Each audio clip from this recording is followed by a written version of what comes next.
They say blood is thicker than water, but on a cold Tuesday night in October in a nowhere town tucked between the mountains and the rain, a 17-year-old boy proved that courage is thicker than both. He lay bleeding on the floor of a roadside diner, his life draining out of him in a dark river across the linoleum because he stepped in front of a girl he had never met before. He did not know her name. He did not know her story. And he certainly did not know that the phone call she made with trembling, blood-slicked hands was not to the police. It was to her father. And by the time the sun crested the ridge over the quiet town of Briarwood, Oregon, the police were the least of the town's worries. Because the horizon was not glowing with sunlight, it was glowing with chrome. 200 Iron Saints were coming, and they were not coming to visit. But before the thunder, before the army of leather and steel descended on a town that had never seen anything louder than a 4th of July parade, there was a boy, and there was a girl. And the boy was invisible. Caleb Wren had been invisible his entire life. Not in the supernatural sense, in the worst sense. The kind where people look right through you like you are a window they are trying to see past. He was 17 years old. He worked the graveyard shift at Pop's Diner on the edge of Briarwood, Oregon, 4 nights a week. He made $7.25 an hour, plus whatever tips the insomniacs and truckers left behind, which was almost never more than loose change and silence. He was tall and thin, with shaggy brown hairs that fell over his eyes like a curtain he was hiding behind. He wore the same rotation of 3 flannel shirts over white undershirts that his mother bought from the thrift store in Medford every September.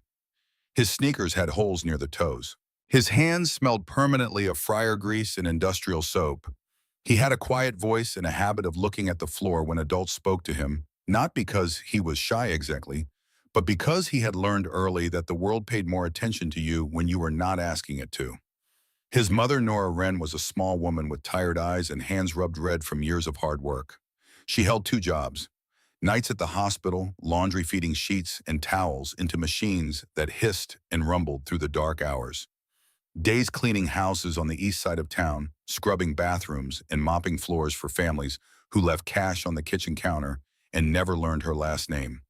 She had raised Caleb alone since he was 9 years old, since the morning his father climbed into the family's Ford Taurus and drove away without a word, without a note, without even the dignity of a goodbye. The car came back 6 months later, abandoned in the driveway with a blown transmission and a busted head gasket like a final insult wrapped in rusted metal. His father did not come back with it. Caleb had been trying to fix that car ever since. Every Saturday morning, rain or shine, he was in the driveway with a socket wrench and a second-hand Haynes manual pulling apart the engine piece by piece and putting it back together. The neighbors thought it was a hobby. Nora thought it was therapy. Caleb knew the truth that neither of them would say out loud. He believed in some deep, irrational corner of his heart that if he could fix the car, he could fix everything. That if the engine turned over, maybe the world would turn over too. Maybe the emptiness his father had left behind would fill in like a pothole patched with fresh asphalt. Maybe his mother would stop working 2 jobs.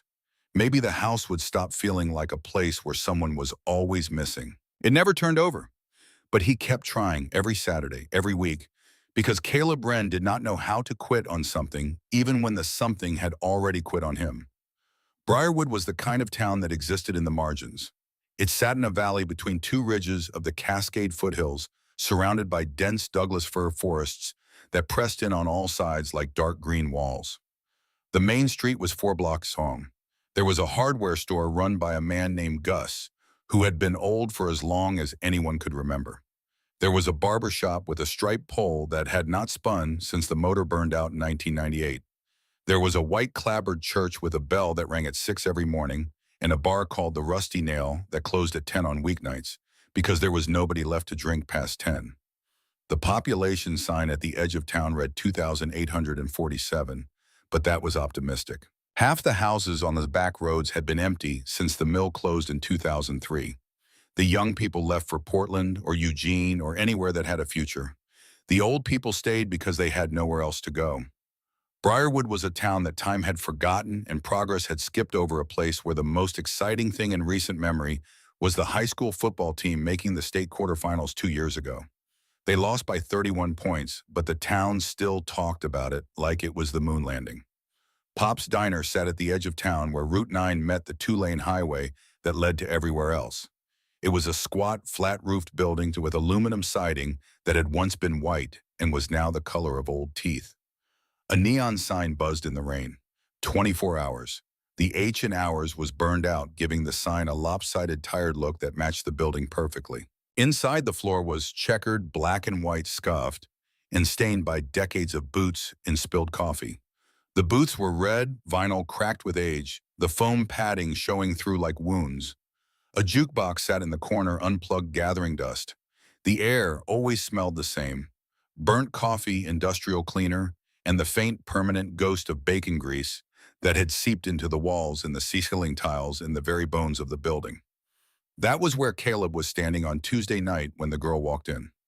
Sloan Mercer was 16 years old, and she had been on the road for 3 weeks. 3 weeks since she walked out of a life most people would kill for, and most people would never understand. Her father was Magnus Mercer. They called him Iron Jaw. He was the founding president of the Iron Saints Motorcycle Club, a man who commanded an army of riders who would lay down their lives at a single word from his mouth. He was 6 feet 4 inches tall, with a beard like steel wool and arms thick as oak branches covered in ink that told stories of roads traveled and debts paid and a life lived entirely outside the lines that normal people drew around themselves. He was rich, powerful, feared in 11 states, and respected in all 50. He had given Sloan everything a girl could want: a roof over her head, food on the table, men who would protect her with their last breath. Everything except a choice. Sloan did not want the leather. She did not want the clubhouse with its stale smoke and its whispered conversations that stopped the moment she entered a room. She did not want the armed escorts to school the way her classmates looked at her with a mixture of fascination and fear, the way teachers never called on her because they did not want trouble with her father. She did not want the way grown men twice her size would avert their eyes when she passed, not out of respect for her, but out of fear of him. She did not want to be a princess in a kingdom built on gasoline and silence. She wanted to choose her own life. She wanted to be ordinary. She wanted to walk into a room and be nobody's daughter, nobody's leverage, nobody's responsibility. She wanted to disappear. So she left. She packed a bag, emptied her savings account of $1,400, and caught a Greyhound out of Reno at 4 in the morning while her father slept in the room down the hall, unaware that the most important thing in his world was slipping out the back door with a duffel bag and a one-way ticket to nowhere. She ditched her phone in a trash can in Sacramento. She cut her hair short in a gas station bathroom in Medford, watching the dark strands fall into the sink like pieces of the life she was leaving behind. She was going to become nobody. But the road had other plans. 3 weeks of cheap motels, cold bus stations, and meals made of vending machine crackers had turned $1,400 into $23. Her clothes smelled like diesel and stale coffee. She had blisters on her feet from boots that were never made for walking boots, that had been designed for standing on the foot pegs of a motorcycle, not for trudging through bus stations and rain-soaked parking lots. And then at a Greyhound stop in Portland, she made a mistake that would change everything. She grabbed the wrong bag. It was a simple error. The bags looked identical. Black nylon duffel, no name tag, the kind of generic luggage that 1,000 travelers carried through 1,000 bus stations every day. She slung it over her shoulder and walked off the bus without a second thought, her mind already on the next stop, the next cheap motel, the next step in her disappearance. It was not until she was 2 hours south, sitting in the bed of a pickup truck she had hitched a ride in, watching the Oregon pines blur past in the gray afternoon light, that she unzipped it and found what was inside. It was not her clothes. It was not her toothbrush and her dog-eared copy of East of Eden. Inside were bundles of cash, thousands of dollars, wrapped tight in rubber bands stacked in neat rows like bricks. And beneath the cash, taped to the lining of the bag with strips of clear packing tape, a small black flash drive in a plastic case. Sloan stared at it. Her hands began to shake. She knew with the instinct of a girl who had grown up in the shadow of the outlaw world, who had seen men pass envelopes under arbels and speak in codes that she was never supposed to understand, that she was holding something that could get her killed. She did not plug in the flash drive. She did not count the money. She zipped the bag shut and got out of the truck at the next stop, a gas station in the middle of nowhere with 2 pumps and a flickering fluorescent light above the door. She was going to leave the bag. She was going to walk away and let someone else deal with whatever dark gravity lived inside that black nylon shell. But she could not, because if someone was looking for this bag, they would trace the Greyhound manifest. They would find the pickup driver. They would follow the trail of a girl with short hair and a leather jacket, and they would find her. The only way to stay safe was to keep moving and figure out what she was carrying so she could figure out how to give it back without ending up in a shallow grave somewhere in the Oregon woods. That was how Sloan Mercer ended up in Briarwood, Oregon at 11 o'clock on a Tuesday night with a flat tire, $23, a stolen bag full of secrets, and absolutely no one in the world to call. Her Sedan, a $1,500 beater she had bought with cash in Eugene, had blown a tire on Route 9 coming into town. She had limped it into the parking lot of the only place with lights still on. The neon sign buzzed in the rain, and through the smeared glass of the windshield, she could see the warm yellow glow of the diner interior. A figure moved behind the counter. One customer sat in a booth near the window, an old man with white hair working on a piece of pie. Sloan sat in the car for a long time, gripping the steering wheel. The rain drummed on the roof, streaking the windshield. She looked at the bag on the passenger seat. She looked at the flat tire. She looked at the $23 in her wallet. Then she pulled the hood of her oversized leather jacket over her head, grabbed the bag, and walked into the diner. The bell above the door chimed with a tired little jingle. Behind the counter stood Caleb. His name tag said his name. He was wiping down the counter with a rag that looked like it needed its own cleaning. The old man in the booth was Peyton, a retired postal worker who came in every Tuesday for cherry pie and silenced two things Briarwood had in abundance. Caleb did not look up immediately when the door chimed. He was used to the sound. The occasional trucker hauling lumber down from the mountains. The odd insomniac who could not sleep and did not want to be alone. The rare lost traveler who had taken a wrong turn off the interstate and ended up in a town that was not on most maps. They came, they ordered coffee, they left. Nobody stayed in Briarwood on purpose. But when he did look up, something made him pause. He stopped wiping. The rag went still in his hand. The girl who had walked in was young, maybe 16, with short dark hair that looked like it had been cut in a hurry, uneven around the edges, sticking up in places where the scissors had not been steady. She wore a leather jacket at least 2 sizes too big for her, the sleeves hanging past her knuckles, battered combat boots that were dark with rain. She carried a black duffel bag slung over one shoulder, and the weight of it pulled her frame to one side like a ship listing in rough water. But it was her eyes that stopped him. They were sharp, storm cloud blue, and they moved across the room with a precision that was almost military. She scanned the corners, the exits, the old man in the booth, the hallway to the restrooms. She clocked everything in 2 seconds flat, the way someone does when they have been trained or when they have been hunted. Sloan slid into a booth near the back, positioning herself so she could see both the front door and the hallway to the restrooms.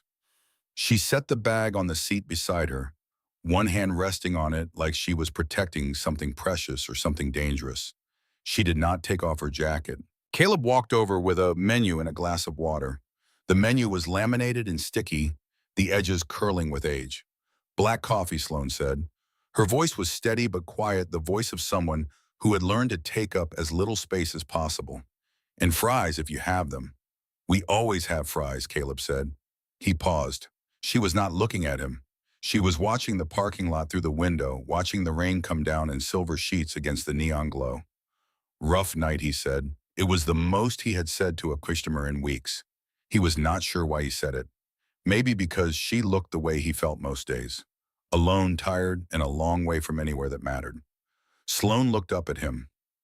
For a second, something shifted behind those guarded eyes. A flicker of surprise, maybe. Or recognition. The recognition of one invisible person seeing another. Two people who had spent their lives being overlooked, suddenly visible to each other in the fluorescent glow of a diner that smelled like burnt coffee and forgotten dreams.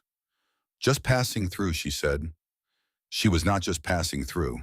Caleb could see the flat tire from the window, the sedan sitting crooked in the parking lot like a wounded animal. But he did not push it. He went back to the counter, poured her coffee, black no sugar, and dropped a basket of fries in the oil. The oil sizzled and popped a sound as familiar to him as his own heartbeat. For a few minutes, the diner existed in its usual state of quiet suspension.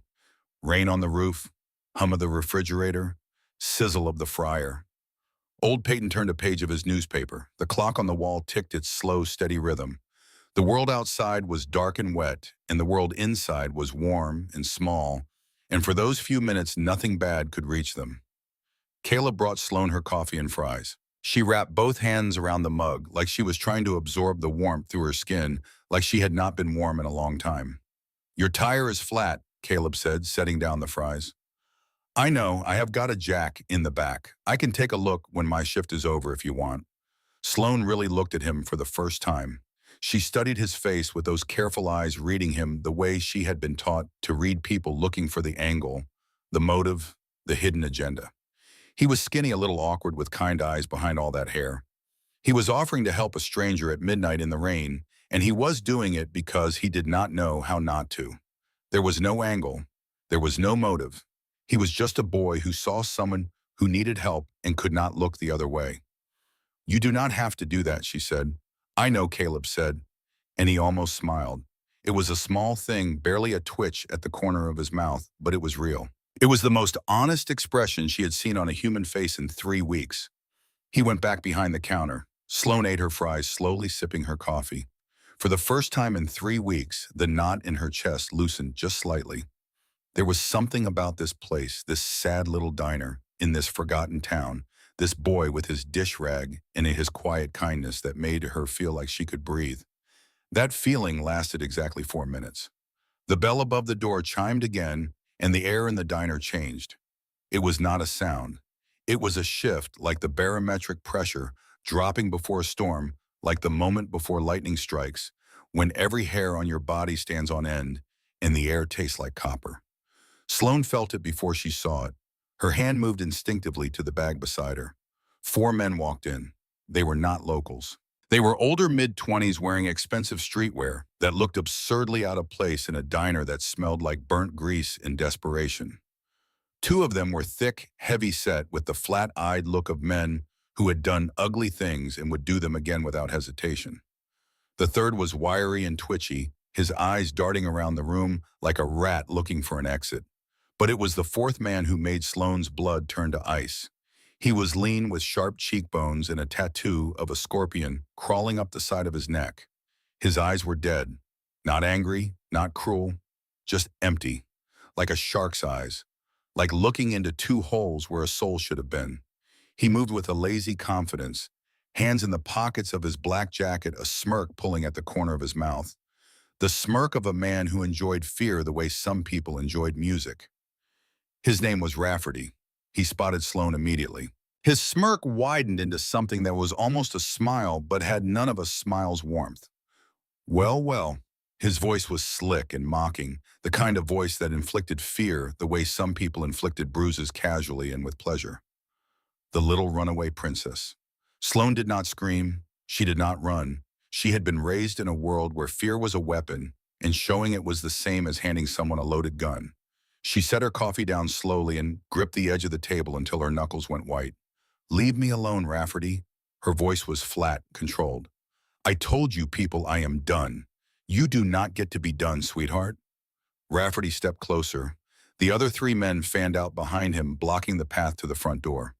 The wiry one moved to the hallway, cutting off the back exit. "You took something that does not belong to you.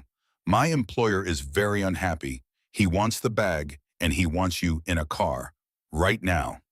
Sloane's mind raced. She had been found. Somehow, despite the ditched phone, the cut hair, the cash purchases, the careful avoidance of cameras, they had found her. In 3 weeks, across 3 states, to a diner in a town that nobody had ever heard of. That was not luck. That was not resources. That was information. Someone had told them where she was. She spoke loudly, making sure old Peyton in the corner could hear every word. "I grabbed the wrong bag at the bus station. It was an accident. I will give it back, but I am not getting in a car with you." "That is not how this works," Rafferty said. "Then we have a problem, because there is an old man right there with a phone and the police station is 5 minutes away. You want to add kidnapping to whatever your boss is already wanted for." It was a calculated bluff. She did not know if Briarwood even had a police station, but she was buying seconds, stretching the moment, her eyes flicking to Peyton in the corner. The old man had stopped eating his pie. He was watching, his weathered face tight with alarm, one gnarled hand already reaching into his coat pocket for his phone. Rafferty's dead eyes narrowed. He was not used to resistance.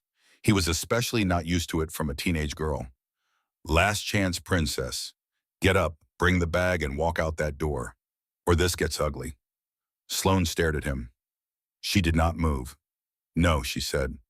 The word hung in the air like a grenade with the pin pulled. Rafferty's hand shot forward. He grabbed Sloane's wrist across the table, his fingers digging into her skin with a grip that felt like a vice made of bone. He yanked her forward, pulling her half out of the booth. Pain lanced up her arm. Her coffee cup toppled, spilling across the table in a dark flood. I was not asking, he hissed. Behind the counter, Caleb Wren stopped breathing. He had watched the whole thing unfold with a growing dread that started in his stomach and climbed into his throat like something alive. He knew he should stay out of it. These men were dangerous. Clearly dangerous. The kind of dangerous that did not exist in Briarwood, that came from a world Caleb had only seen in movies and news reports. The world of men with dead eyes and expensive shoes and the casual willingness to hurt. The smart thing, the safe thing, was to duck into the back office, call 911, and hide behind the fryer until the police arrived. That was what any reasonable person would do. That was what his mother would want him to do. Stay safe, Caleb. Do not be a hero. Heroes end up in hospitals. But then he saw Rafferty grab her wrist. He saw the pain flash across her face, quickly smothered, because she was too proud or too stubborn to give Rafferty the satisfaction of seeing her hurt. And he saw her eyes. It was not just fear, it was the look of someone who knew with cold certainty that if she walked out that door, she was never coming back. It was the look of someone about to vanish. Caleb Wren did not think. He did not calculate the odds. He did not weigh the risks or consider the consequences. He did not ask himself whether this was smart or brave or stupid. He just moved. He vaulted over the counter. It was a move he had imagined 100 times during long, boring shifts, hands on the formica, swing the legs over land on the other side. He had never actually done it before. His sneaker caught the edge of a coffee pot and sent it crashing to the floor in an explosion of glass and brown liquid, but he stuck the landing. He put himself between Sloane and Rafferty. His chest was heaving. His hands were shaking. He was holding a dirty dish rag in one fist like it was a weapon, a sword, a shield, something more than what it was. Let her go. His voice cracked on the second word. He was terrified. Every nerve in his body was screaming at him to run, to hide, to be invisible again. But his feet were planted on the checkered floor, and he was not moving. He was not moving because something deeper than fear, something that lived in the marrow of who he was, would not let him stand behind a counter while a girl was taken. Rafferty stared at him. For a long moment, the diner was completely silent, except for the hum of the refrigerator and the rain hammering on the roof. Then Rafferty laughed. It was a cold, dry sound like stone scraping together. Look at this. The busboy wants to play hero. He released Sloane's wrist and turned his full attention to Caleb, his dead eyes measuring the boy the way a wolf measures prey. Go pour some coffee, kid. This is grown-up business. Let her go, Caleb said again. Louder this time. Steadier. I'm calling the police, old. Peyton shouted from the corner. His hands were shaking, but he had his phone out and was jabbing at the screen with arthritic fingers. That was the trigger. Rafferty moved fast, faster than Caleb expected. He pulled a collapsible baton from inside his jacket and flicked it open with a sharp metallic snap. The sound alone was enough to make Caleb's blood go cold, a mechanical click that promised pain the way a cocking hammer promises death. But Rafferty did not go for the old man. He swung at Caleb. The baton caught Caleb on the forearm with a crack that echoed through the diner. Pain exploded up his arm, white-hot and searing, like someone had pressed a branding iron against his bone. He gasped, staggering back. But he did not go down. Adrenaline, raw and animal, surged through him like electricity. He shoved Rafferty backward with both hands, hard. Harder than he knew he could push. Rafferty stumbled, genuinely surprised by the force. Get him! He snapped at his men. Run! Caleb yelled at Sloane. Go out the back. Sloane scrambled out of the booth, grabbing the bag. But the wiry man was blocking the hallway, and one of the heavy-set thugs was lunging toward her from the side. Caleb threw himself at the closest man, the one going for Sloane. They crashed into a table, sending salt shakers, a napkin holder, and bottles of ketchup and mustard flying. Glass shattered. Condiments sprayed across the floor. Caleb fought with everything he had, wild and desperate throwing punches that had no technique but plenty of fury. He caught the man square on the jaw with a right hook that surprised them both. The thugs stumbled, momentarily stunned, but there were four of them, and they were professionals. Sloane did not run. She could have. The hallway was momentarily clear while the wiry man rushed to help his friends with Caleb. She could have sprinted out the back door into the rain in the dark and disappeared. She had spent 3 weeks running. She was good at it. But she watched Caleb, this skinny kid she had known for 15 minutes, fighting three men twice his size because he could not stand by while someone was taken. He was getting beaten badly. A fist caught him in the ribs. A knee drove into his thigh. He kept swinging, kept fighting, but he was losing ground fast. Sloane made a decision. She grabbed the nearest heavy object she could find. A full glass bottle of ketchup, the old-fashioned kind, thick and heavy. She gripped it by the neck, swung it with both hands, and brought it crashing down on the back of the nearest thug's skull. The bottle did not break like in the movies. It connected with a dull, wet thud that vibrated up her arms. The man crumpled, instantly hitting the floor like a sack of wet cement. But the distraction cost Caleb his focus. He turned toward the sound for a fraction of a second. That was when Rafferty came from behind. He had put the baton away. In his hand now was a knife. A 6-inch switchblade with a matte black handle, the blade catching the harsh fluorescent light. Sloane saw it first. "No," she screamed. Caleb turned. Too late and not enough. The blade punched into his side just below the ribs on the left. It went in deep. Sloane heard the sound, a wet, intimate sound that she would hear in her nightmares for years to come. The sound of steel entering flesh, of something being broken that could never be fully repaired. Caleb gasped. The air left his lungs all at once like someone had ripped the plug out of a balloon. He looked down at the knife in Rafferty's hand still buried in his side, and his expression was not pain. It was surprise.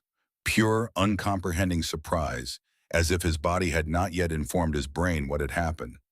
Rafferty pulled the blade free. The blood came immediately dark, fast, terrifyingly warm. It soaked through Caleb's flannel shirt and spilled over his hand as he clutched his side. He fell to his knees, then to his back. The diner floor was cold against his skin, a mosaic of shattered glass, spilled ketchup, and his own blood spreading in a slow, dark pool. Rafferty kicked him once in the chest with cold efficiency. Caleb's head cracked against the tile. "Stupid kid," Rafferty spat. Sirens. Distant, but closing. Old Peyton had gotten through. "Cops," the wiry man hissed, eyes darting to the window. "We got to go. Leave her. Too much heat now." Rafferty looked at Sloane, then he looked at the boy bleeding on the floor. Something ugly and satisfied flickered in those dead eyes. He pointed at Sloane with the bloody knife. "This is not over. Tell your daddy we are coming for the bag, and for the rest." They bolted. All four of them, one half dragging the man Sloane had hit with the bottle, sprinting through the front door and piling into a black Chevy Tahoe that peeled out of the parking lot just as the first red and blue lights appeared through the rain. Then they were gone. And the silence that followed was worse than the violence, because silence is where the consequences live. Sloane was on her knees beside Caleb before the echo of the Tahoe's tires had faded. The floor was a war zone. Glass, ketchup, mustard, and blood. So much blood. It was spreading faster than she had thought possible, pooling around his body, soaking into the knees of her jeans warm against her skin. Caleb's face was gray. His eyes were open but unfocused, staring at the flickering fluorescent light above him. His breathing was shallow, rapid, each breath a thin whistle that sounded wrong. Deeply, fundamentally wrong. Sloane did not panic. She had grown up in clubhouses where men came in bleeding from bar fights and worse. She had watched her father's emetics stitch wounds on kitchen tables while the television played in the background. She knew the basics.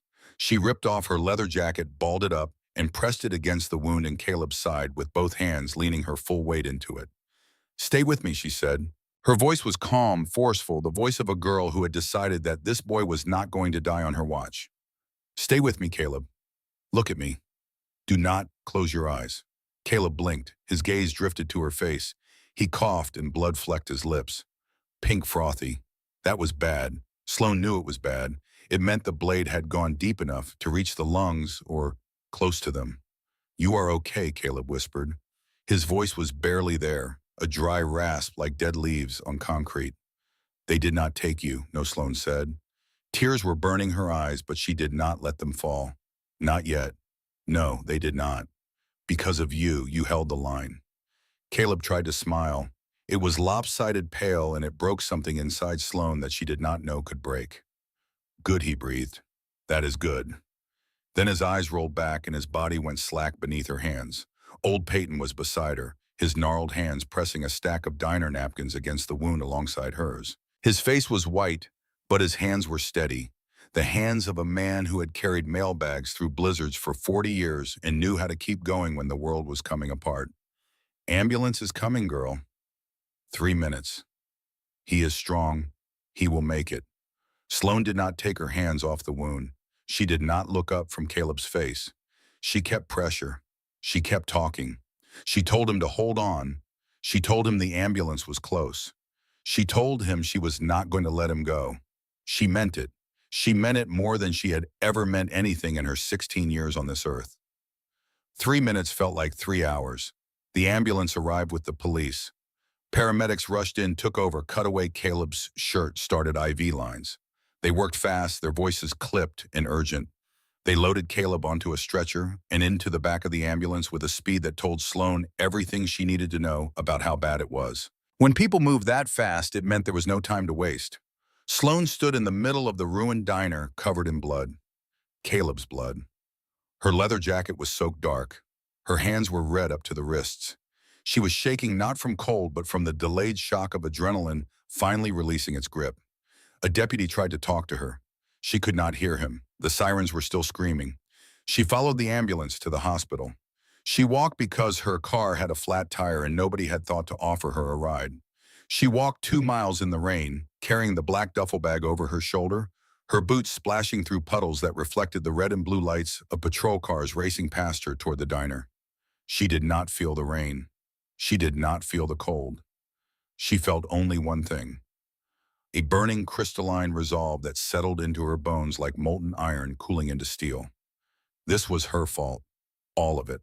A boy she had known for 15 minutes was on an operating table because she had walked into his diner carrying a problem she had no right to bring to his door. She could not undo that. She could not take back the knife, but she could make sure it meant something. She could make sure the people who did this answered for it. And she could make sure Caleb Wren did not die in the dark without someone fighting for him the way he had fought for her.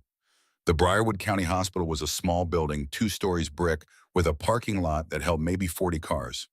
It was not equipped for what had just come through its doors. The emergency room had 2 bays. The surgical suite was designed for appendectomies, not knife wounds that shredded livers and punctured diaphragms.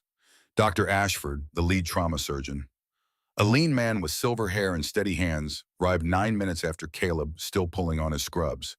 The team worked frantically. The knife had lacerated Caleb's liver, nicked his diaphragm, and ruptured his spleen.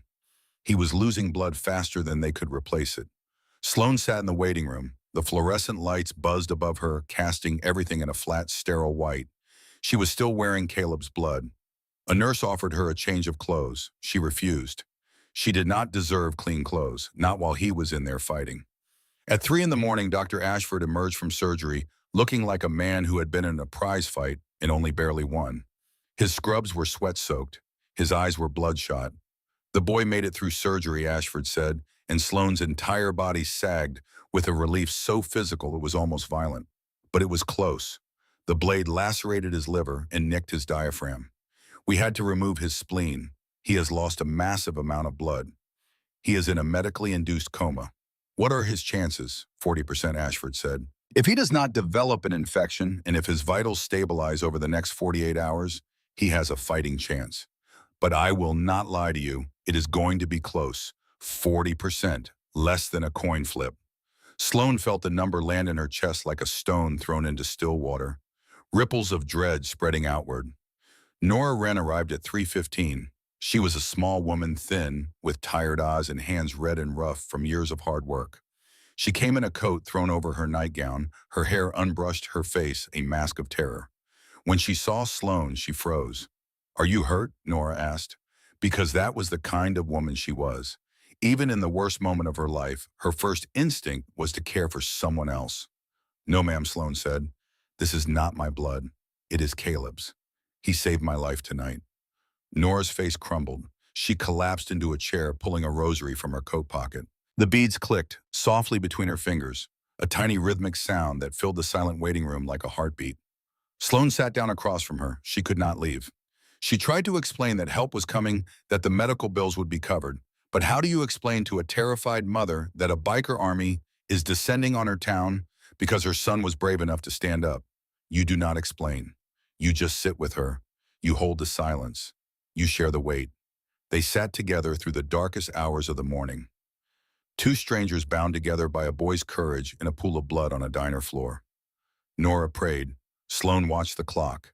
The minutes crawled like wounded animals. And then Sloane made the call that changed everything. She had a cheap prepaid phone she had bought in Eugene. She had never used it. She had kept it for one purpose. A phone number she had memorized and sworn she would never dial unless the world was ending. The world was ending. She walked to the corner of the waiting room. She dialed. It rang twice. Yeah. A deep voice. No hello, no greeting. Just a single syllable that sounded like gravel rolling in a cement mixer. Sloane closed her eyes. She had not heard that voice in 3 weeks. It sounded like home. It sounded like safety. And it sounded like everything she had been running from. Daddy, she whispered. The silence on the other end was instant and absolute. It was the silence of a man whose entire body had gone rigid, whose heart had stopped between beats. Sloane, where are you? Are you hurt? No, I'm okay. But Daddy, they found me. Rafferty and his crew, the ones who work for Graves. They tracked me down. I am on my way, Magnus Mercer said. The words came fast, automatic, with the force of a freight train. Wait, Sloane said. And here it was, the moment that separated Sloane from every other club daughter, every other runaway, every other girl who called her father for help. She did not just call for rescue, she set the terms. Daddy, listen to me. A boy saved me tonight. He works at a diner. He is 17 years old. He stepped between me and Rafferty and took a knife from me. He is in surgery right now, and they are telling me he might not make it. He does not know who I am. He does not know who you are. He just saw a girl in trouble and stood up. He bled for me, Daddy. When Magnus spoke again, his voice was different. The sharpness was still there, but beneath it was something raw, something ancient. The voice of a man who understood sacrifice the way a priest understands prayer. What is his name? Caleb. Caleb Wren. Is he still breathing? Barely. You tell the doctors to do everything. You tell them money is no object. You tell them Magnus Mercer is paying every bill. And then she drew the line in the sand. You come for him, not for me, Sloane said. You come because a boy is dying for doing the right thing, and you come within the law.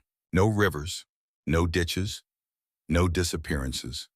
You come right, or you do not come at all. The pause was long. She could hear him breathing.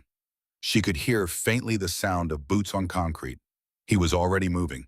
You do not give me orders, Sloane. I am not giving you an order. I am asking you to be the man I used to believe you were. Another pause. Longer, we are coming, Magnus said. All of us. The line went dead. Sloane lowered the phone. Her hand was shaking. She looked at Detective Harlan Finch, a tired-looking man with thinning hair and a nicotine stain on his index finger, who had arrived to take her statement and was watching her from across the room with a mixture of suspicion and unease. Who was that? Finch asked. Your father. Sloane nodded. Is he coming to pick you up? Sloane looked out the window at the dark, empty parking lot. The rain had not stopped. It streamed down the glass in silver rivulets, distorting the glow of the streetlights. He is coming, Sloane said quietly. But he is not coming alone. It started around 5:30. The first hint of gray light was touching the eastern sky just enough to separate the mountains from the clouds. Deputy Harris was parked on Route 9, drowsy, half asleep in his cruiser, the radar gun in his lap. He was not watching for what came instead. He felt it before he heard it. A tremor. Subtle at first, like a heavy truck on a nearby road. The coffee in his cup holder rippled. The rearview mirror vibrated.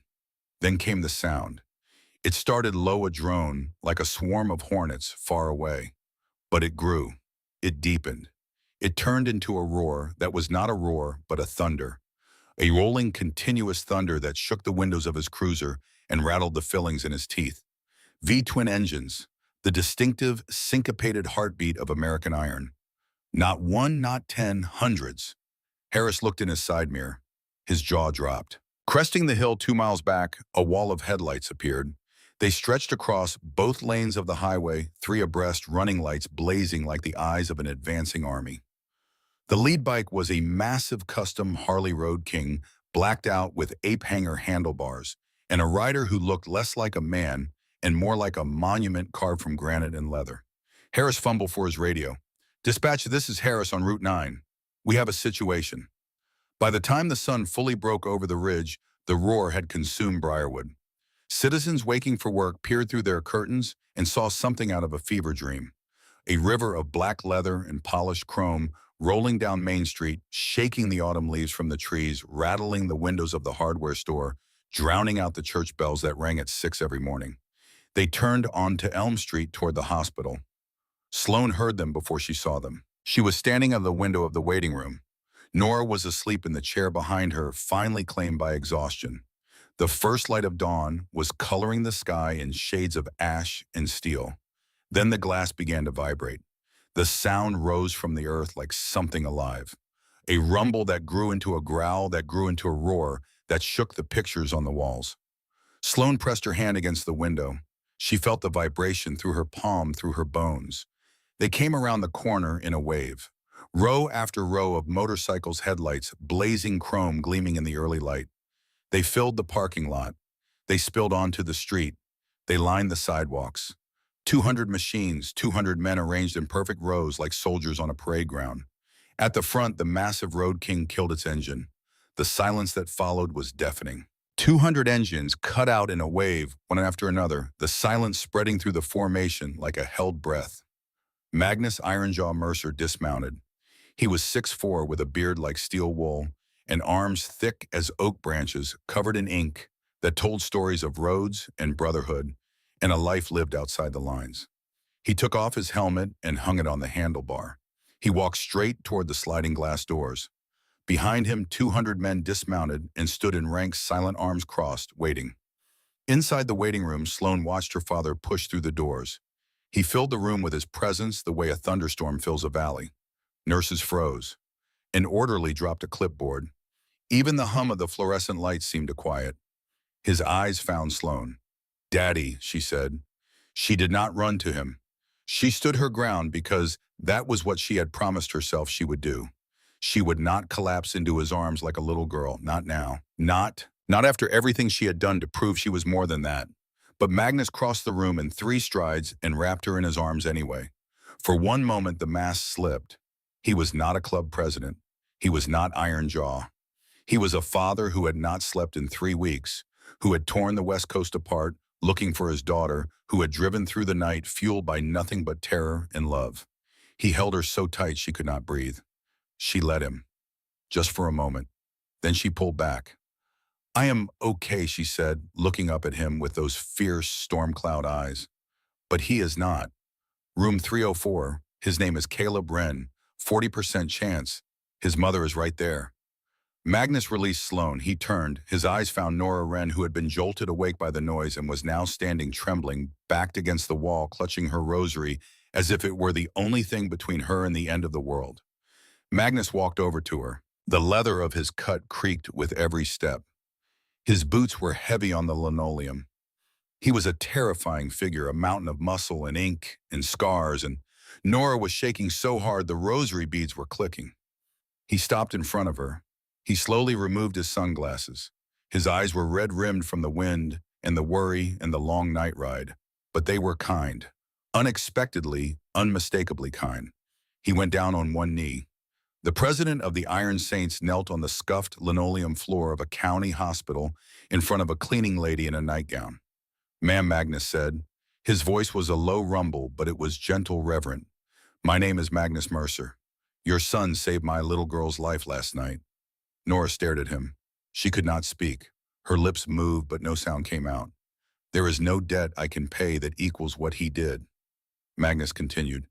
"But I promise you this. Your boy is under my protection now. He is under the protection of the Iron Saints. The men who did this to him, we are going to find them." He stood and the temperature in the room seemed to drop 10 degrees. "And God help them," Magnus said, "because the police will not be able to." Sloan watched from across the room. She watched her father kneel before a stranger. And she saw something she had not seen in years. She saw the man she used to believe in, the man who built his kingdom not on fear but on a code. Loyalty earned debts paid, the weak protected by the strong. She had set the terms. He had met them so far, but the sun was barely up, and the hardest part was still coming. By noon, the town held its breath and waited. The Iron Saints had settled over Briarwood like an occupying army, quiet and disciplined, but unmistakably present. The bikers rotated shifts. Some slept in the waiting room stretched across plastic chairs. Others patrolled the hallways in pairs. The nurses and staff adapted with the resigned practicality of people who had no choice. The bikers were polite, said please and thank you, held doors open, and kept their voices down near patient rooms. It was by all accounts the most courteous occupation in history. Magnus had not moved from the ICU waiting area. Dr. Ashford delivered the morning update. Caleb had made it through the night. Vital stabilizing. Critical 48 hours ahead. Magnus demanded whatever resources the boy needed and ordered Boone, his sergeant-at-arms, a wiry man with a shaved head and a scar from his left ear to his chin, to set up a fund for the Wren family. Mortgage, utilities, food, everything. Nora Wren would not worry about a single bill. Then Sheriff Dale Guthrie arrived with his deputies and Detective Harlan Finch, and the confrontation that followed was as inevitable as it was one-sided. Guthrie demanded the bikers leave. Magnus pointed out they were parked legally and had found the abandoned getaway vehicle before the police had. A black Chevy Tahoe, stolen plates out of Salem, ditched on a logging road off Route 4. Sloan watched the exchange from down the hallway. She watched Detective Finch, and she noticed something that nobody else seemed to see. When Boone announced they had found the Tahoe, Finch did not react with surprise. He reacted with calculation. The micro-expression of a man who already knew where the vehicle was, but had chosen not to find it. She filed that away. She did not yet know what it meant, but she would. After the police retreated, Sloan waited until her father was occupied with his war council and Nora had fallen asleep again. Then she took the duffel bag to a small administrative office on the first floor, borrowed a laptop from a kind nurse named Ruth, and plugged in the flash drive. The drive contained 3 files: a spreadsheet, a PDF, a video. She opened the spreadsheet first. It took her less than 30 seconds to understand what she was looking at, and when she did, the blood drained from her face. It was a ledger, dates, names, amounts. Payments made by Edmund Graves to law enforcement officers, city officials, judges, and federal agents across 3 states, Oregon, Washington, and Nevada. The amounts ranged from $5,000 to $200,000. The dates went back 4 years, dozens of names, some she recognized from news reports: a state senator, a Port Authority director, a DEA supervisor. Then a name jumped off the screen and hit her like a fist: Detective Harlan Finch, Briarwood County Sheriff's Department. Monthly payments of $3,000, 4 years running. Last payment dated 6 days ago. The room tilted. The detective investigating Caleb saw stabbing the man who had tried to take her statement. The man who was right now processing the Tahoe was on Edmund Graves' payroll. Everything Finch learned went straight back to Graves. The investigation was compromised from the inside. She kept scrolling. The second name was worse: Darren Ledger. Prospect Iron Saints MC, Northern Nevada chapter. Payments of $10,000 quarterly, 18 months. Sloan stared at the screen until the letters blurred. Ledger. She knew him. 22 years old, eager, one of the new prospects her father had been grooming for full membership. He had been at the clubhouse in Reno the night she left. He had been one of the men assigned to watch over her. He knew her habits, her favorite bus routes, the Greyhound stations she had mentioned wanting to visit. He had fed her location to Graves's people. He was the reason Rafferty had found her in a diner in a town that nobody had ever heard of. She opened the PDF. Financial routing numbers, shell companies, wire transfers, totaling hundreds of millions of dollars. This was the entire digital skeleton of Edmund Graves's money laundering operation. She closed the laptop. She did not open the video file. She had seen enough. Sloan sat in the quiet office and thought. Her first instinct was to go to Magnus, but she knew her father. If she told him that Ledger had betrayed the club, had sold out his daughter, Ledger would disappear. A logging road, a shallow grave. And if that happened, the evidence would be tainted. Lawyers would argue fabrication. Graves would walk free. The evidence needed to be exposed cleanly, legally, through a process that would hold up in a courtroom. She slipped the flash drive into her jeans pocket and went to find Ledger. He was in the hospital cafeteria sitting alone picking at a sandwich. His prospect cut looked like it did not fit him properly, and his eyes were nervous. When Sloane sat down across from him, something flickered across his face. Guilt. She confronted him directly. She laid out the facts. She watched his composure shatter. He confessed. They said nobody would get hurt, he whispered through his fingers. They said they would grab the bag and let you go. I did not know about the knife. She recorded every word on her prepaid phone. 27 minutes of confession. Then she took the recording to Boone and explained why Magnus could not know yet. Boone handled it. Ledger lost his cut. He was put on a bus. He did not come back. After Boone disappeared down the stairwell, Sloane walked to the restroom at the end of the hallway. She locked the door. She stood at the sink and looked at the stranger in the mirror. Short hair, dark circles, a smear of dried blood on her neck. And then it hit her. All of it. The knife going into Caleb's side. The sound, the blood on her hands, the walk in the rain, Nora's face, Ledger's confession. The weight of the flash drive in her pocket. She gripped the edge of the sink. Her knuckles went white. The sob came from somewhere deep, somewhere she had sealed shut 3 weeks ago. It tore through her chest like a fist. She pressed her hand over her mouth, muffling the sound because even now, even alone, she could not bring herself to let the world hear her break. She cried for 2 minutes. Exactly 2 minutes. She timed it the way you time a wound that needs to drain before you stitch it shut. She let the pain come, let it wash through her, let it shake her body and blur her vision. Then she turned on the faucet, splashed cold water on her face, wiped her eyes, breathed. Enough, she said to her reflection. Not harsh, not cold, just the quiet, resolute command of a girl who had given herself permission to be human for 120 seconds and was now choosing to be a fortress again. She unlocked the door and walked back into the hallway. Sloane sat with Caleb in the ICU that afternoon. He looked impossibly young against the white sheets, the tubes, the IV lines, the monitors. A landscape of fragility, but his chest rose and fell with a rhythm that was steady. Steady was alive. She held his hand. His fingers were cold but warming. She told him she was going to fix this. I do not know if you can hear me, she said quietly, but what you did matters. It was not wasted. You stood up for a stranger, and that stranger is going to make it count. I promise. She squeezed his hand and thought she felt the faintest pressure in return. She chose to believe it was real. Then she heard the footsteps in the hallway and something prickled at the base of her skull. 2 people walking. Their footsteps were wrong. Sharp, crisp, the click of hard-soled dress shoes on linoleum. Hospital staff wore soft-soled shoes, sneakers, clogs. These shoes were Italian leather, polished, expensive. And beneath the loose scrub pants of the man on the right, a bulge at the ankle, a holster. Cleaners. Graves had sent cleaners to finish what Rafferty started. Sloane acted fast. She texted Boone. She moved Nora to a locked restroom. Then she stepped into the doorway of room 304 with her phone recording and confronted the 2 men. Their disguise fell apart under scrutiny. Scrubs still creased from packaging. Stock photo ID badges. Dead professional eyes that belonged in a war zone, not a hospital corridor. Hendricks and Briggs, a nomad who had been a Marine Corps sniper, came through the stairwell door like an avalanche. 8 seconds. No shots fired. 2 men on the floor, zip-tied, a suppressed pistol skittering across the linoleum. Sloane stopped recording. She had evidence. Clear video faces, visible weapon, and frame timestamp in the corner. She told Boone to hold them for the FBI, not the local police, not Finch. She tapped her pocket where the flash drive sat.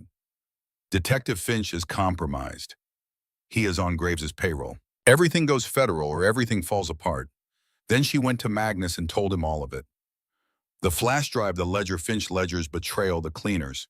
She told him like a field commander delivering a briefing. Facts, clear, unadorned. Magnus listened. The fury built behind his eyes like pressure behind a dam. When she mentioned Ledger, a vein in his temple pulsed. When she mentioned the cleaners, his fists became sledgehammers. He should be in the ground, Magnus said about Ledger. And if he were, the flash drive evidence would be compromised, Sloane replied. Every lawyer Graves hires would argue the data was fabricated. Ledger walking away clean keeps the evidence clean. Magnus stared at his daughter. He was seeing her for the first time, not as his little girl, not as the princess of the Iron Saints, as a strategist, as a leader. She told him the plan. Use Rafferty to lure Graves to the abandoned sawmill off Route 4. Floodlights, not guns. Beanbag rounds, not bullets. Restrain them, then call the FBI. Caleb did not stab anyone, Sloan said, and her voice cracked. He did not pull a gun. He just stood up. He stood up, Daddy. And if you go out there and beat Rafferty to death or throw Graves in a river, you are betraying everything that boy represents.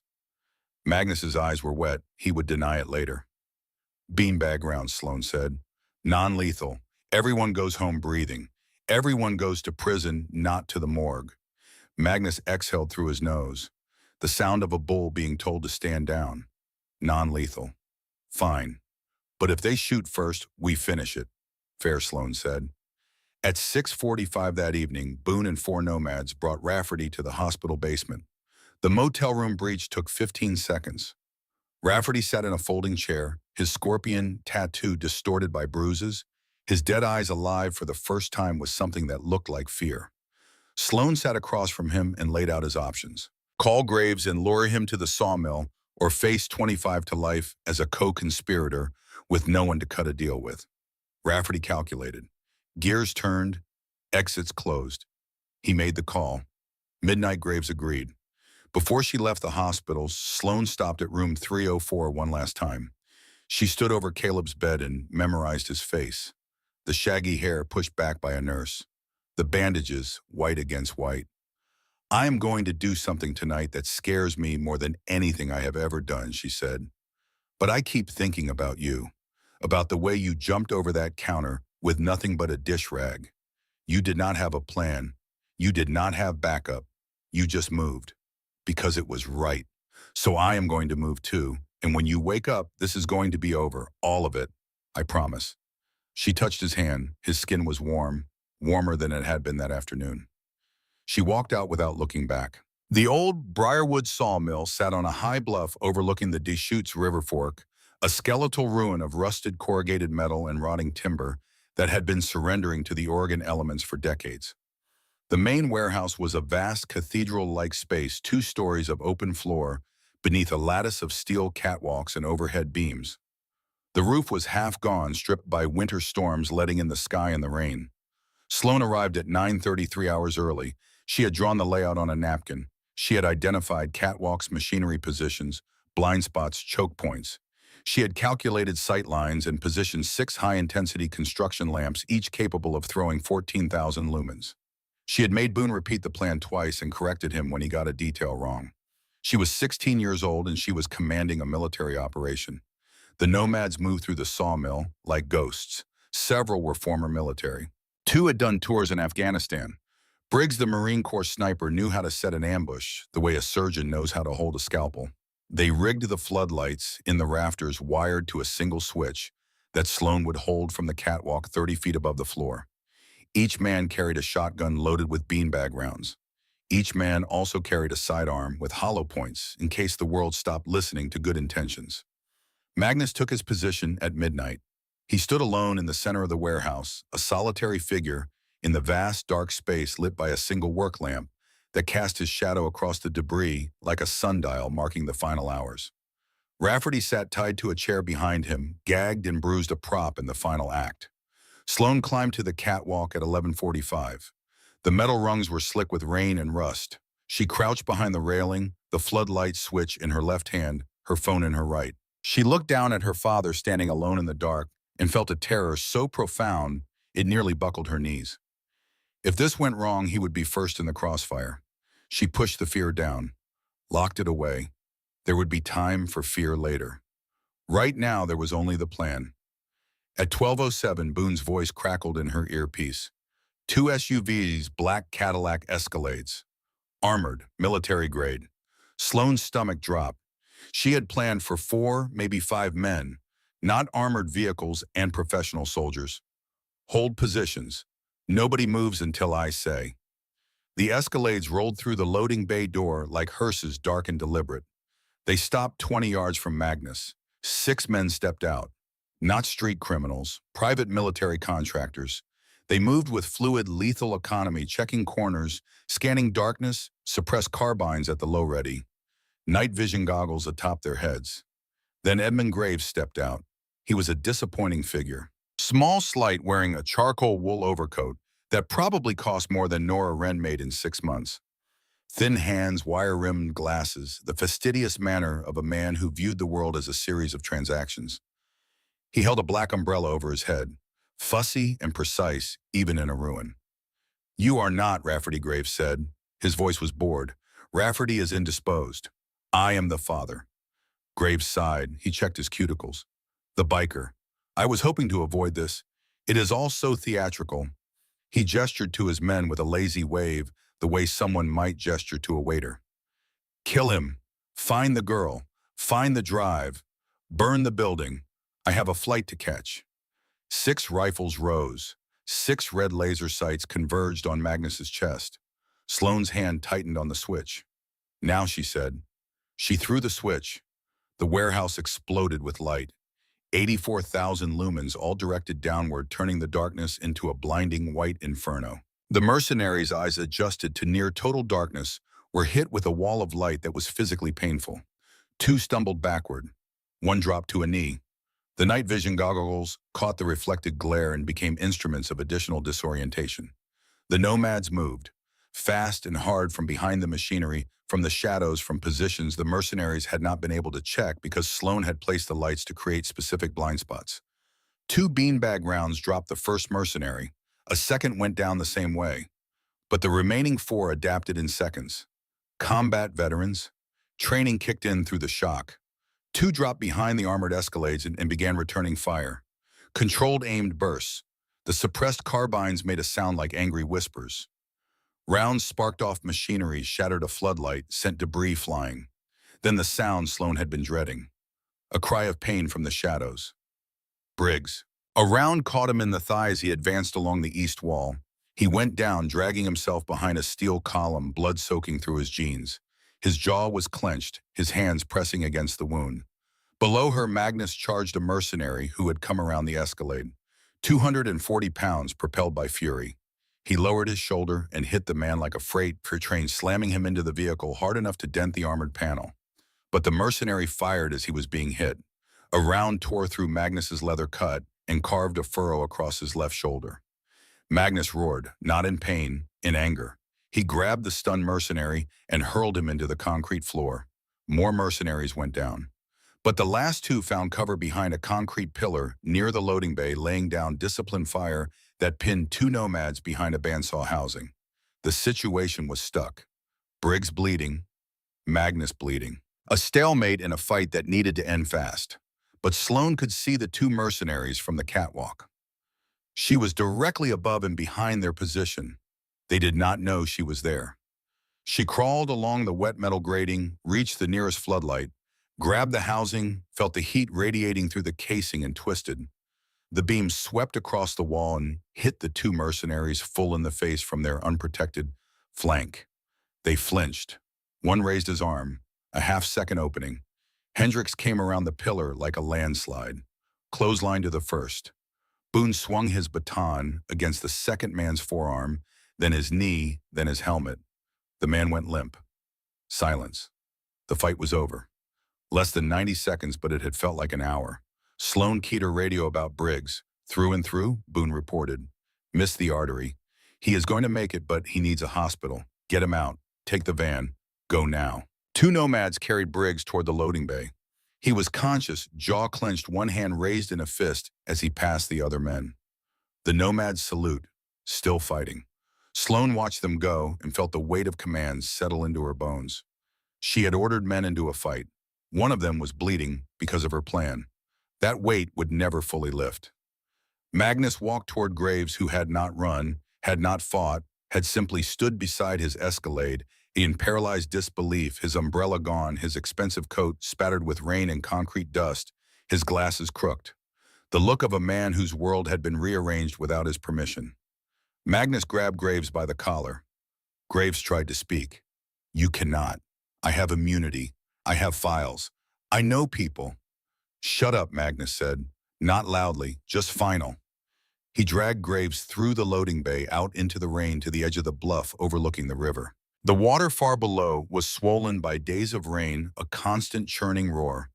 The drop was 80 feet. The current was fast, dark, merciless. Magnus pushed Graves to the edge. The smaller man stumbled, nearly going over. He caught himself and looked down at the black water. "Please," Graves said. The word came out thin and high-stripped of every pretense. The naked sound of a man who had finally encountered something his money could not fix. "Please, I can pay you anything." "Name a price." Boone appeared at Magnus's side. He looked at the river, then at Graves, then at Magnus. "River is deep," Boone said quietly. "Current is fast. Nobody would ever find him." Magnus stood at the edge of the bluff, rain streaming down his face, blood running down his arm. He looked at the man who had sent killers after his daughter. The man who had ordered a 16-year-old girl brought in or killed over a flash drive. The man whose greed had put a knife in the side of a 17-year-old kid who was guilty of nothing except courage. He thought about the river. He thought about how easy it would be. One push, a short fall, the cold water and the current. No body, no trial, no lawyers, no appeals. Just gravity and the river and the rain washing everything clean. The old Magnus would have done it. The man he had been 5 years ago, 10 years ago, would not have hesitated. Blood for blood. The books balanced with a body. Then he heard the footsteps behind him.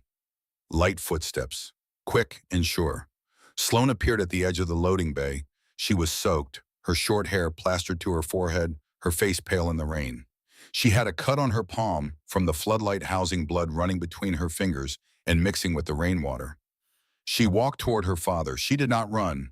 She did not shout. She walked with the measured, deliberate pace of someone who knew exactly what she was about to do and exactly why.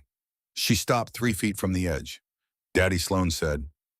Magnus did not look at her. His jaw was locked, his muscles rigid. The rain ran into his eyes and down his beard. "Daddy, look at me." He turned his head just enough to see her. "The boy in that hospital," Sloane said, and her voice was steady despite everything. "He did not kill anyone.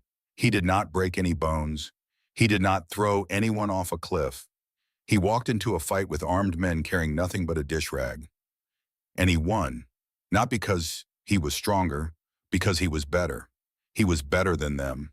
And he was better than this." She gestured at the scene. "The bluff, the river, the weeping man at the edge. If you throw him off that cliff, you prove every person who ever called you a thug right. Every cop, every prosecutor, every reporter who said the Iron Saints are just criminals with motorcycles. And you prove Caleb wrong. You prove that standing up, doing the right thing, bleeding for a stranger, none of it matters. Because in the end, the biggest fist wins." Magnus stared at her. His eyes were burning, not from the rain, from something deeper, something tearing through walls he had built over decades. "He ordered them to kill you," Magnus said. His voice was raw, broken in places he did not know could break. He sat in his car and said the words, "Kill her like you were nothing, like my baby girl was a line item on a ledger." "I know," Sloane said. "And that is why this has to go to court. That is why the world has to hear those words. Not in a river, not in the dark. In a courtroom. On the record. Where it counts." She took a step closer. Close enough to touch him. "If you do this, I lose you. Not because you go to prison, because I will never be able to look at you the same way again. And I just got you back, Daddy. I just started seeing the man I used to believe in. Do not take that away from me." The silence between them was absolute. Even the rain seemed to hold its breath. Magnus looked at his daughter. He looked at Graves. He looked at the river. He released his grip. Graves collapsed onto the wet ground, gasping, curling into himself like a child waking from a nightmare. His expensive coat ruined, his glasses gone fallen into the mud. He wept without sound, his body shaking. Magnus stepped back from the edge. He turned away from the river and faced his daughter. The rain ran between them like a curtain. "Call the sheriff," Magnus said. His voice was quiet now, drained. The voice of a man who had just fought the hardest battle of his life and won by not throwing a single punch. "Tell him we have a present for the FBI." Sloane pulled out her phone and dialed the Portland FBI field office's 24-hour tip line. She identified herself. She described the money laundering operation. She listed the contents of the flash drive. She gave the coordinates of the sawmill. She told them to send a team quickly. She answered 3 questions and hung up. Boone zip-tied Graves's hands behind his back. The nomads loaded the unconscious mercenaries into the Escalades. The Iron Saints vanished into the night on silent engines.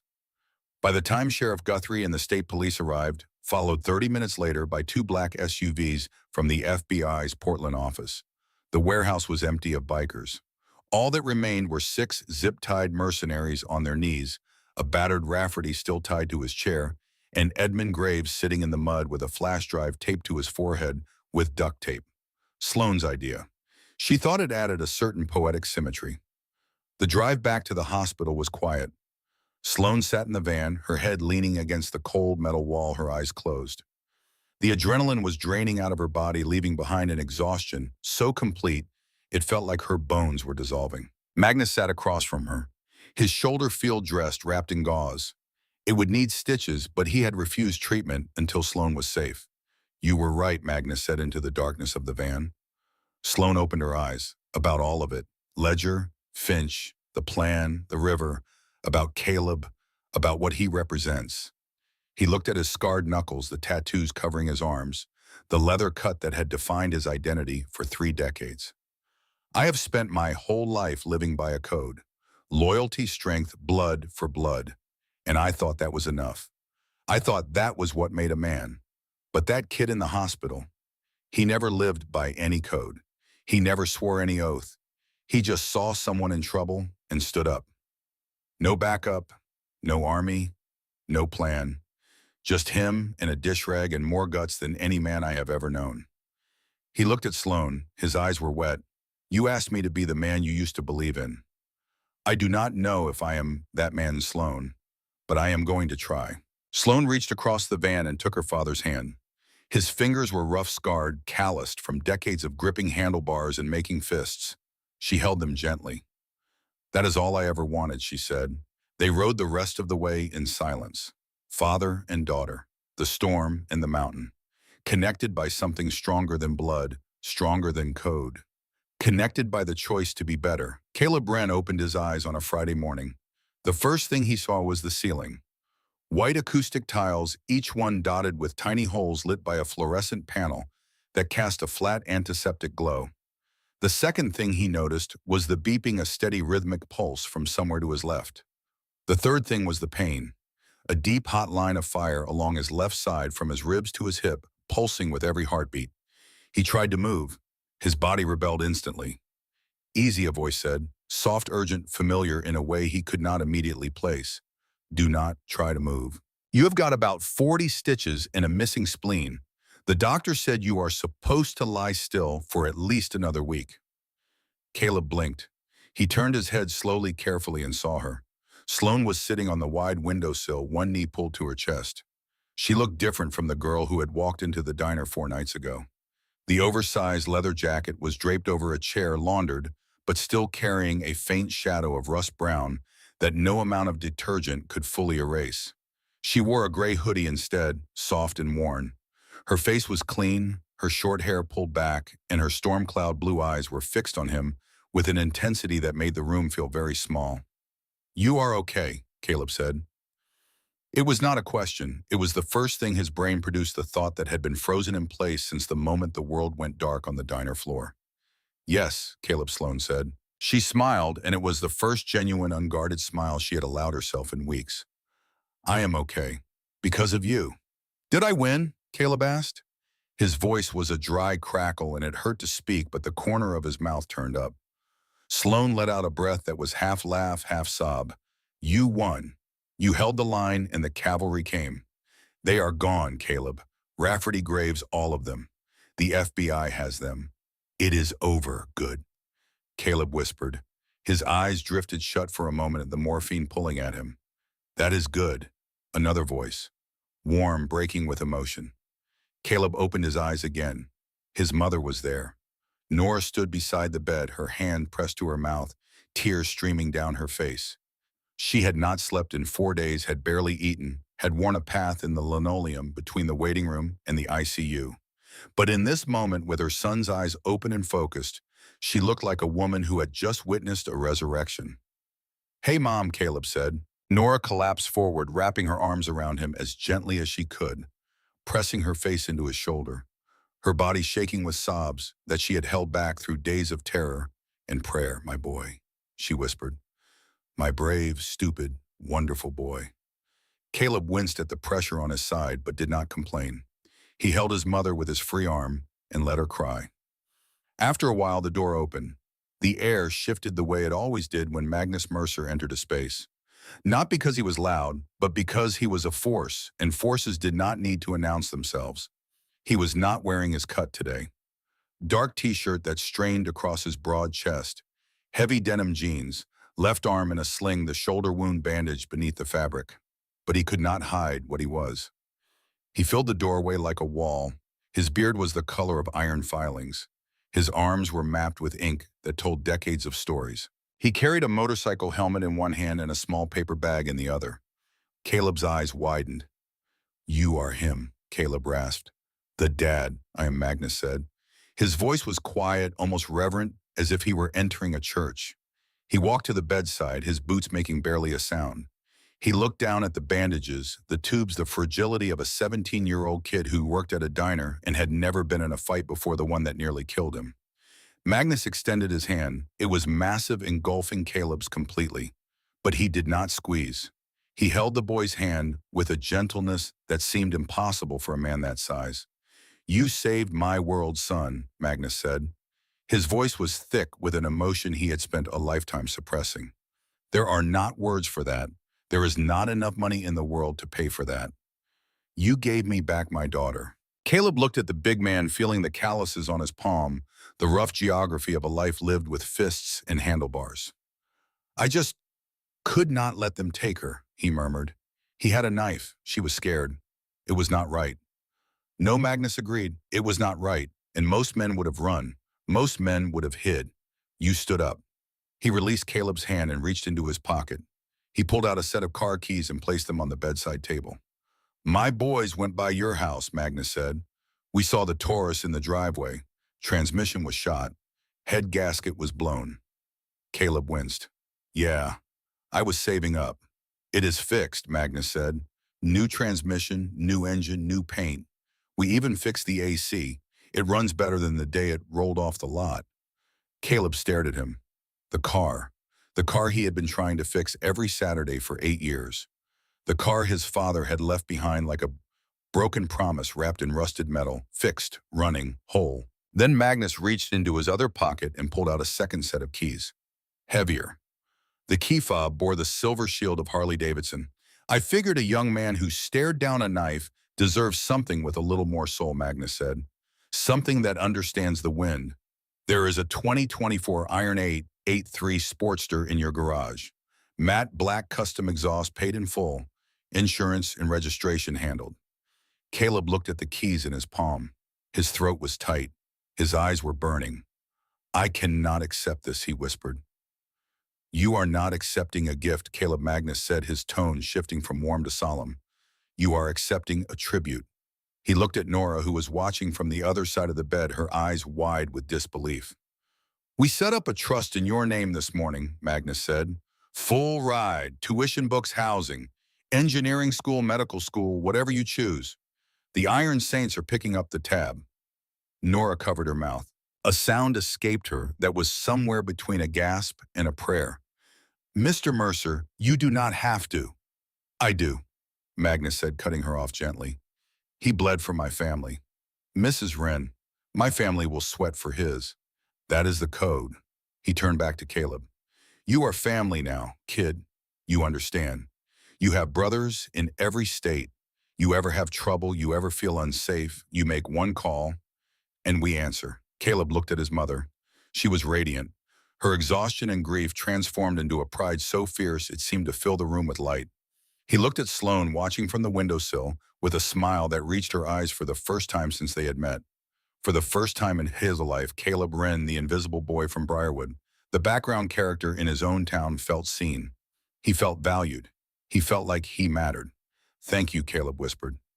Magnus stepped back. He gave the boy a sharp, respectful nod. the kind a commanding officer gives a soldier who has proved himself under fire. No, Magnus said. Thank you. He walked toward the door. He paused in the frame, looked back at Sloane, and something passed between them. A question asked and answered without words. Then he walked out, his boots heavy on the linoleum, leaving the door open behind him. Sloane sat with Caleb for a while after Magnus left. Nora had gone to call her sister, to share the good news, to cry happy tears into a phone in the hallway. The room was quiet except for the beep of the monitor and the distant rumble of 200 engines beginning to stir in the parking lot below. They are leaving, Caleb asked, looking toward the window. Yeah, back to the road, back to their lives, and you, the question hung in the air like a held note. Sloane looked out the window at the sea of chrome and leather assembling in formation below. She could see her father's Road King gleaming black in the autumn sun, waiting at the head of the column. She could go with them. She could ride home back to Reno, back to the clubhouse, back to the life she had been born into. Her father would welcome her. The club would celebrate. She would be the president's daughter again, shielded, protected, untouchable. Or she could choose something else. I am not going with them, Sloane said quietly. Caleb looked at her. I am going to stay here for a while. Help your mom while you recover. Get my feet under me. She paused. I am going to enroll in school, finish my diploma, apply to college.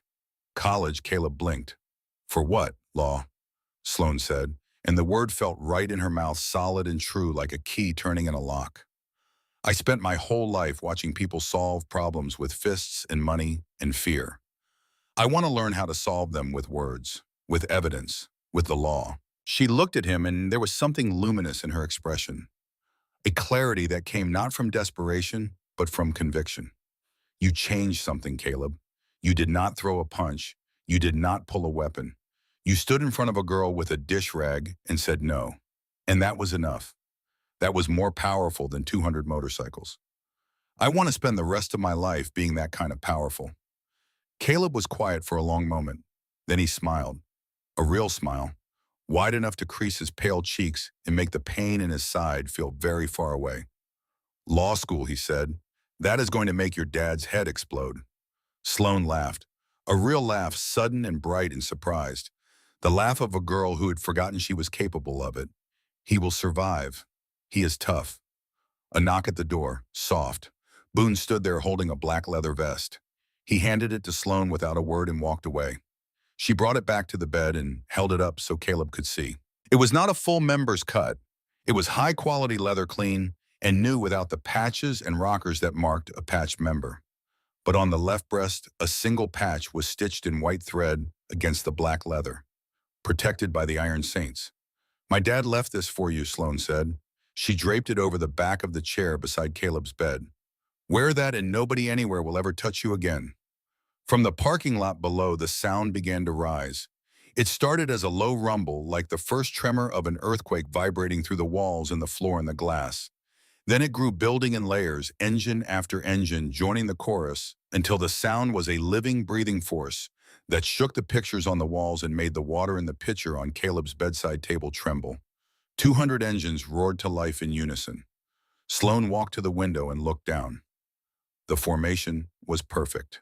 3 abreast, stretching back through the parking lot and onto the street.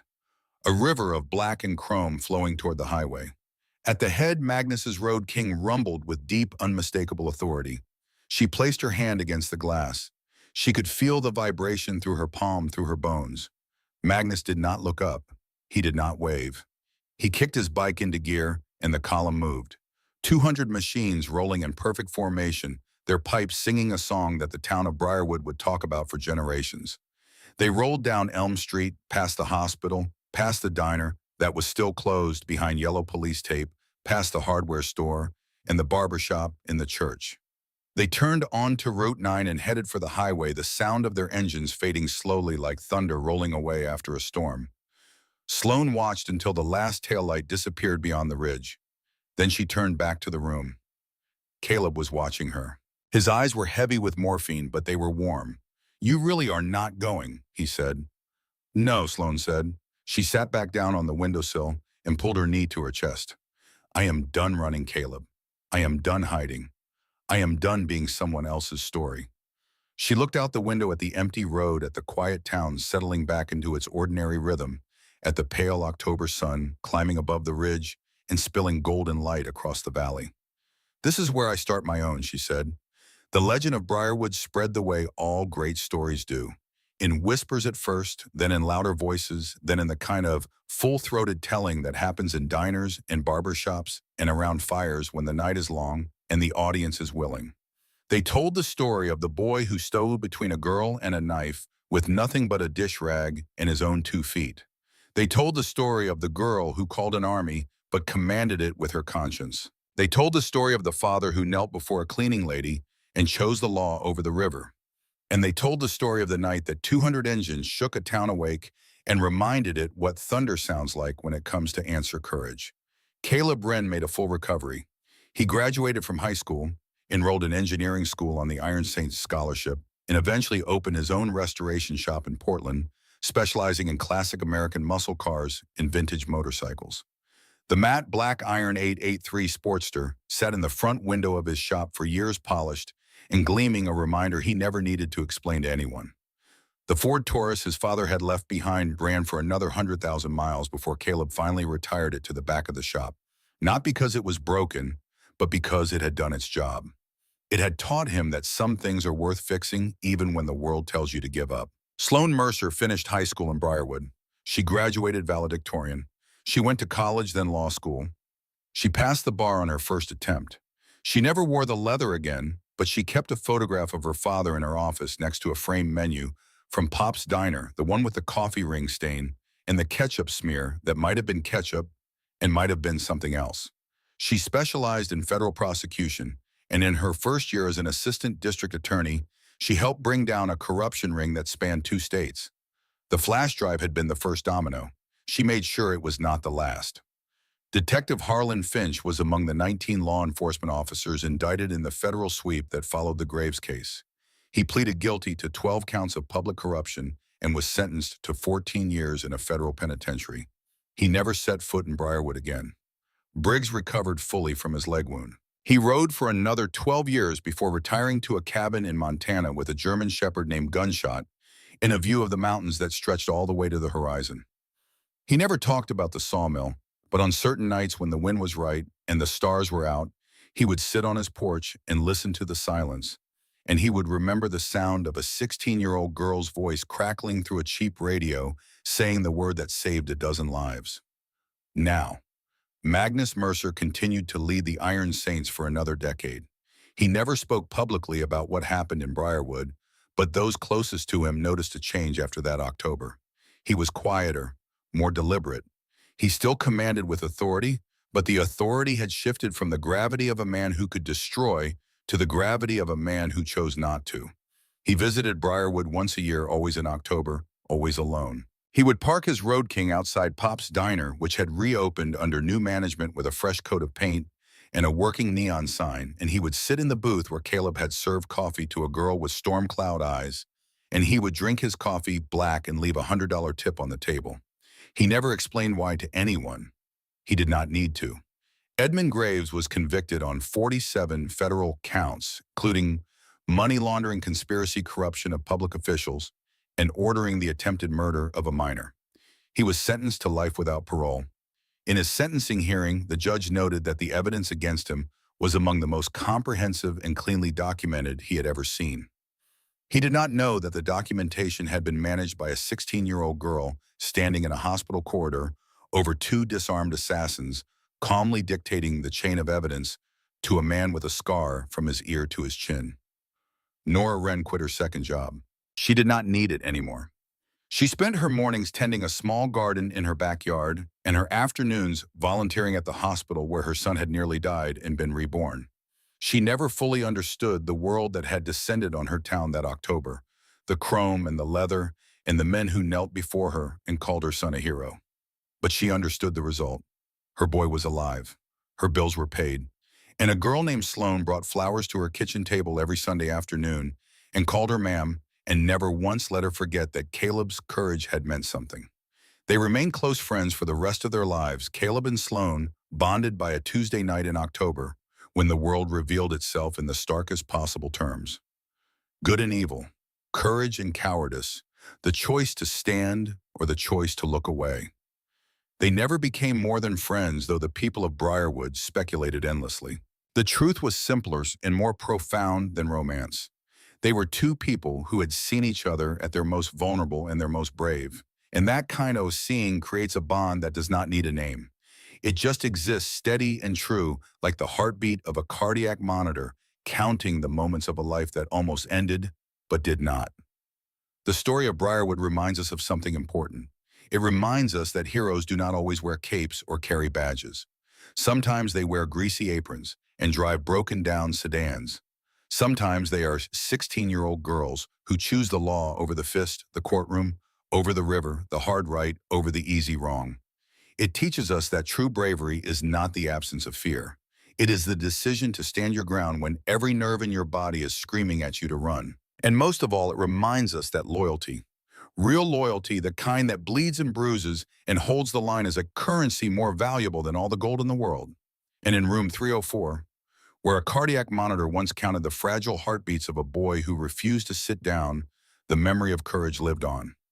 Not in the chrome and thunder that shook the valley, not in the flash drive that brought down an empire, but in the quiet, unshakable truth that one person standing up at the right moment can change everything. The thunder had rolled, the storm had passed, and in its wake, two lives began again, stronger than before, forged in the fire of a single night, when a boy with a dish rag proved that the bravest thing in the world is not the willingness to fight, it is the willingness to stand.